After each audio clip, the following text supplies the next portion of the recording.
José Saer fue narrador y poeta argentino, cuya extensa y rica obra permaneció al margen de las vanguardias, pero al que se sitúa sin embargo como un innovador de la ficción contemporánea.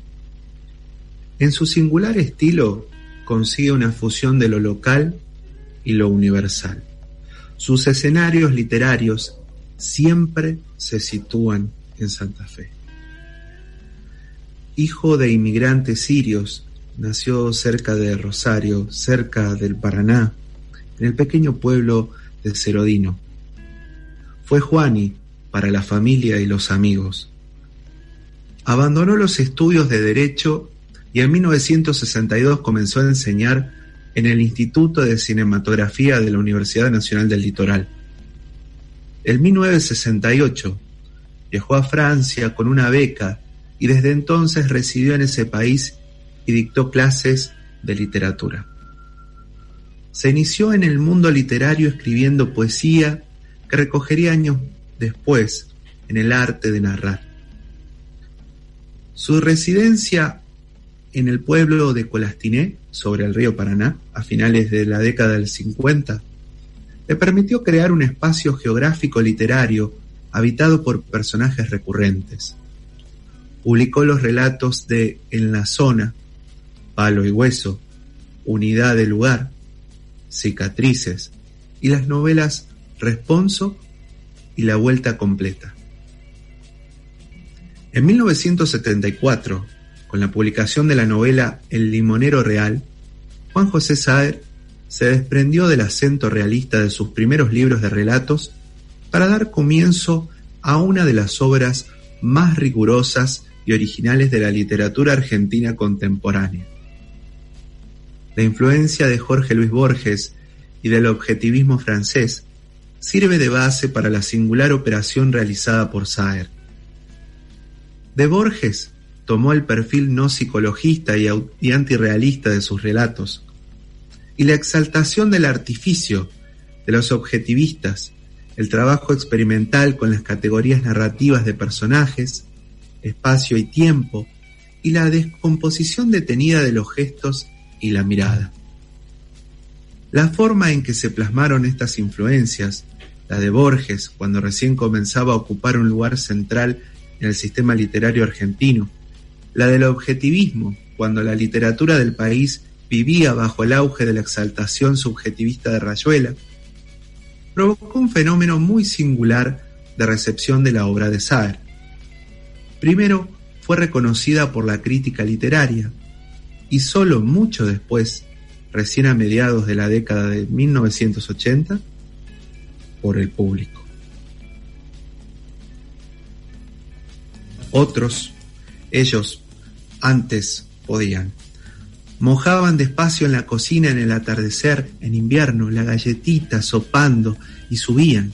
Después la mano, de un solo movimiento, a la boca, mordían y dejaban, durante un momento, la pasta azucarada sobre la punta de la lengua, para que subiese, desde ella, de su disolución como un relente, el recuerdo.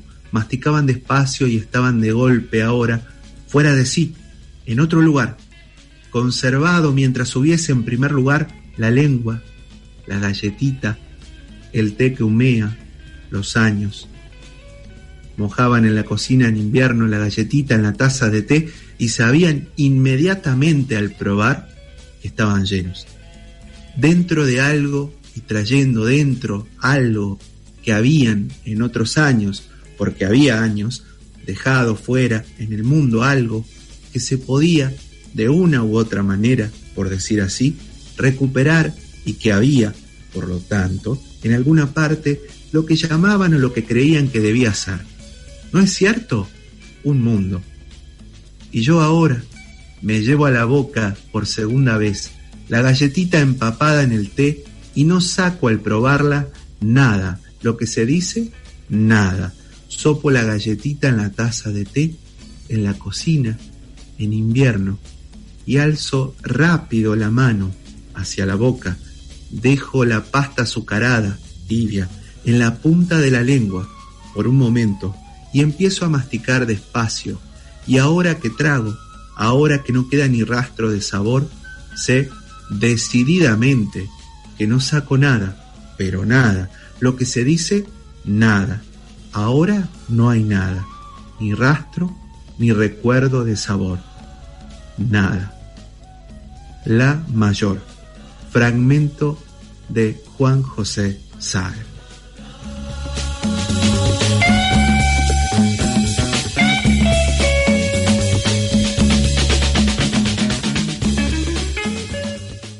Llevaba una vida de chico de pueblo, andaba a caballo, a veces nosotros no teníamos caballo, pero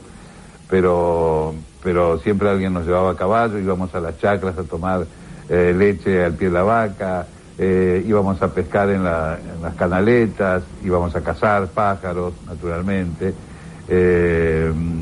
y bueno, era una vida que me marcó muchísimo, mucho más, y muchas veces me he encontrado en el silencio de la llanura.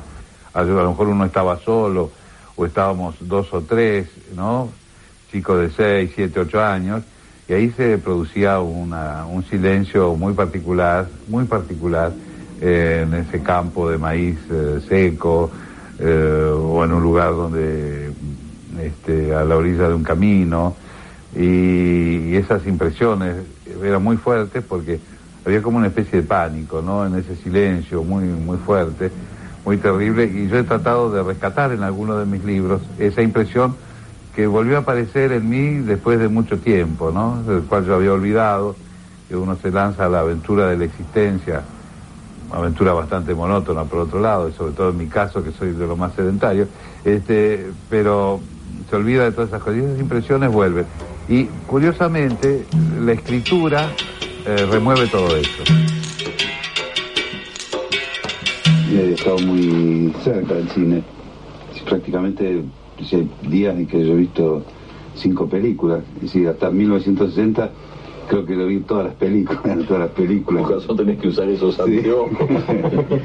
Ahora, y en un determinado momento, además, fui profesor en un instituto de cine, de historia del cine, y trabajé, hice guiones de cine, hice varios guiones de cine, y en un determinado momento de mi vida, alrededor cuando tenía más o menos 25 años, hasta se me planteó la posibilidad de una disyuntiva, ¿no? De hacer cine o continuar haciendo literatura. El cine para mí, personalmente, sería una forma de facilidad, para mí personalmente.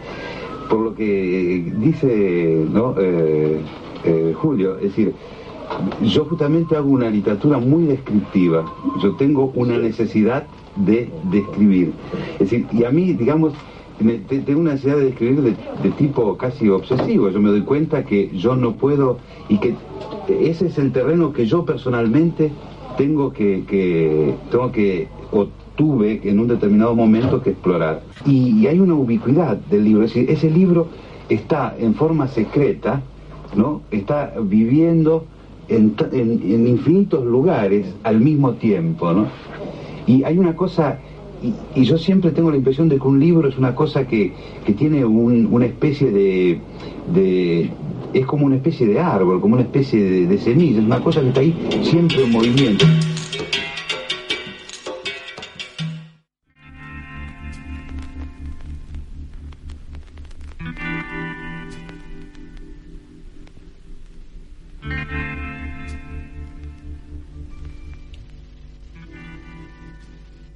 El premio Nadal de novela que le fue otorgado en 1987 en Barcelona por la ocasión y la consiguiente repercusión pública representaron en efecto el primer momento de coincidencia entre las sanciones del público y de la crítica literaria con respecto a su obra. Publicó además La Mayor, Nadie, Nada, Nunca, El Entenado, Glosa y El Río sin Orillas, que propone un recorrido por la historia argentina a través de un curso fluvial. Con La Pesquisa incursionó en el género policial y En las nubes, falsa epopeya, viaje irónico y sentimental de un joven psiquiatra y 5 locos, ambientada en 1804, apunta a sus ideas sobre el tiempo, el espacio y la historia. El concepto de ficción, por otra parte, recoge sus ensayos literarios. Su obra ha sido traducida a diversas lenguas europeas. En 2006 apareció su novela póstuma e inconclusa, titulada La Grande. A través del tiempo, sus viajes de regreso al país se hicieron más frecuentes. Como en su obra, mantenía sus afectos y sus amigos cerca. Una enfermedad se lo llevó pronto, falleció en París, su lugar de residencia de más de 30 años, en junio de 2005. Pero sus entrañables personajes siempre nos acompañarán en un viaje calmo, lleno de humor y melancolía por el río Paraná.